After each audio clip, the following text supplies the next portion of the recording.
नमस्कार। आज हम इनकम टैक्स रिटर्न मतलब आईटीआर भरने में जो आम गलतियां होती हैं उन पर बात करेंगे। ये छोटी लगती हैं पर जेब पर भारी पड़ सकती हैं। हमारे पास एक ब्लॉग लेख है जिसमें इन चूकों और इनसे बचने के तरीकों पर काफ़ी विस्तार से बताया गया है।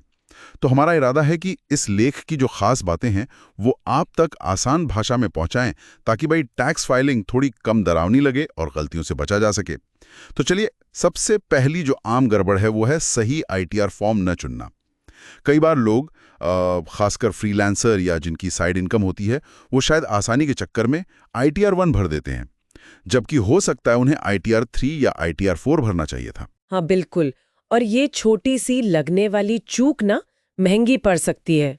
गलत फॉर्म का मतलब है कि रिटर्न डिफेक्टिव माना जा सकता है या फिर इनकम टैक्स डिपार्टमेंट आपसे सवाल जवाब कर सकता है। देखिए, तरीका सीधा है।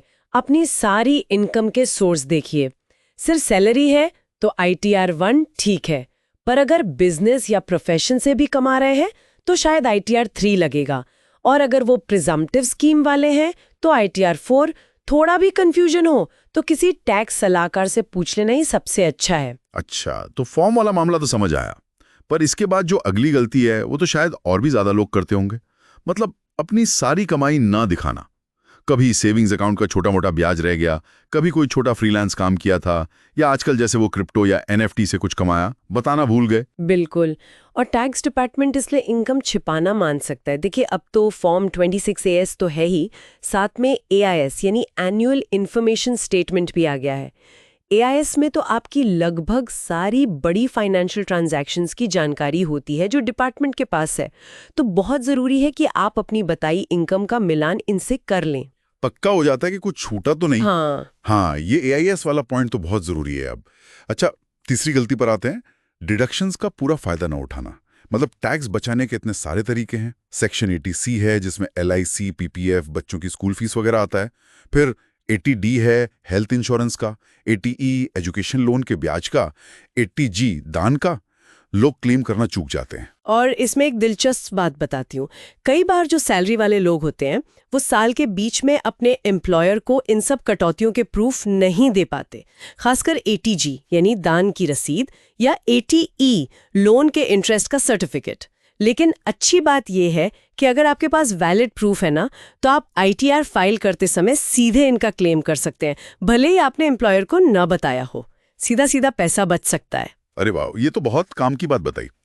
अच्छा, अब आते हैं चौथी गलती पर, डेडलाइन मिस करना। मतलब तय तारीख के बाद आईटीआर फाइल करना।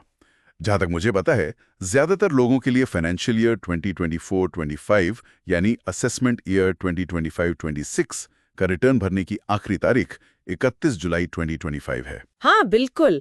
और देर से फाइल करने के कई नुकसान हैं।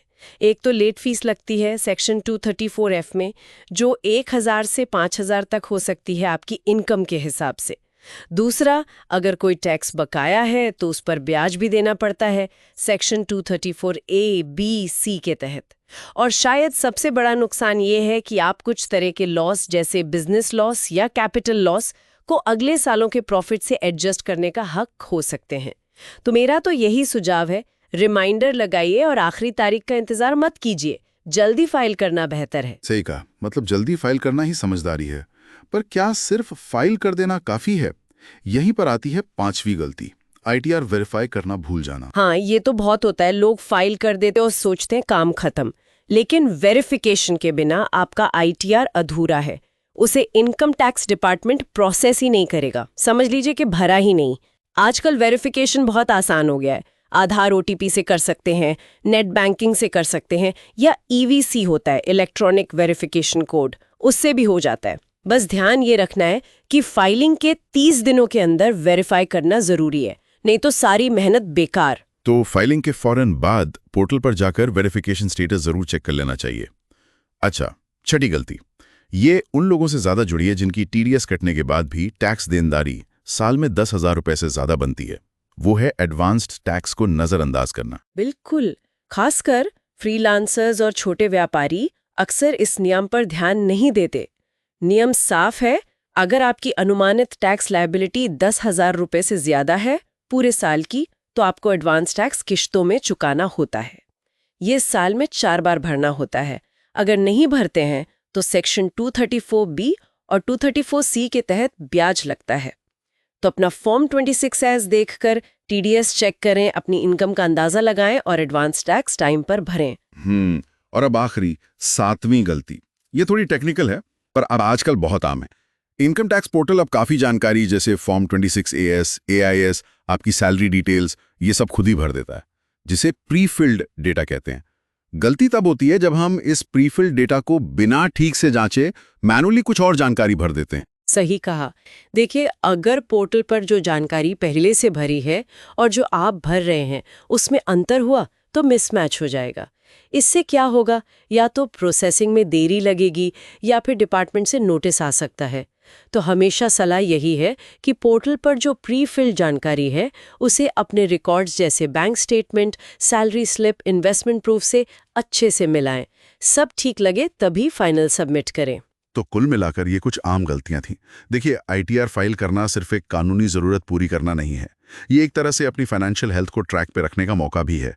सही फॉर्म चुनना, सारी इनकम बताना, जो भी डिडक्शन मिल सकते हैं वो लेना, टाइम पर फाइल करना और हाँ, वेरीफाई करना बिल्कुल ना भूलना, ये सब बहुत जरूरी है। कि क्या हम टैक्स प्लानिंग को सिर्फ साल के आखिर की हड़बड़ी समझते हैं, या फिर पूरे साल थोड़ी थोड़ी प्लानिंग करके इसे अपने वित्तीय लक्ष्यों को पाने का एक टूल बना सकते हैं? क्या कहते हैं?